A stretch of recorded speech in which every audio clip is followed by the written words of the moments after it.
अघोरी की रात गांव के पास के जंगल को लोग भूतिया वन कहते थे। वहां जाने की हिम्मत किसी में नहीं थी। कहा जाता था कि उस जंगल में एक अहोरी तांत्रिक रहता है जो तंत्र मंत्र की शक्तियों से लोगों की आत्मा को अपने वश में कर लेता है। एक रात गांव के दो दोस्त अर्जुन और विक्रम ने बहादुरी साबित करने के लिए जंगल में जाने का फैसला किया। चांदनी रात थी, लेकिन जंगल के अंदर अंधेरा इतना घना था कि उनके हाथों की लाइट तक कमजोर पड़ गई।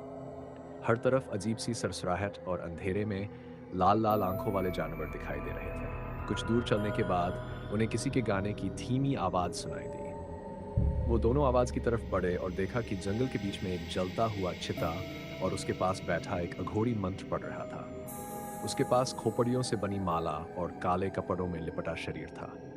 उसका चेहरा इतना डरावना था कि दोनों के पैर कांपने लगे। अचानक अघोरी ने अपनी बंद आंखें खोली। उसकी आंखें गहरी लाल थीं। वो गुस्से में गरजा, कौन है जो मेरी साधना में बाधा डालने आया है? अर्जुन और विक्रम कांपते हुए बोले, हम हम तो बस रास्ता भूल गए। अघोरी ने हंसते हुए कहा, रास्ता? यहाँ रास्ता केवल मृत्यु का है। अब तुम यहाँ से जिंदा नहीं जा सकते। उसने एक मुट्ठी राख उठाई और हवा में उछाल दी।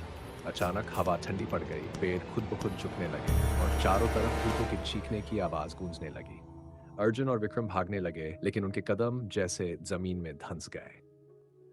अघोरी ने जोर से मंत्र पढ़ा और आसमान से काले पक्षी उतरने लगे।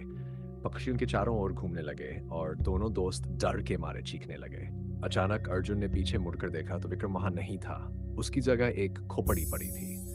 अर्जुन की चीखें जंगल में गूंज रही थीं, लेकिन उसकी आवाज गांव तक कभी नहीं पहुंची। अगले दिन जंगल के बाहर सिर्फ एक खून से सनी माला पड़ी थी और वो माला खोपड़ियों से बनी हुई थी। गांव वालों ने सुना कि उस रात जंगल में भूतों का मेला लगा था। तब से उस जंगल का नाम मृत्यु वन पड़ गया और कोई भी वहां जाने की हिम्मत नहीं करता।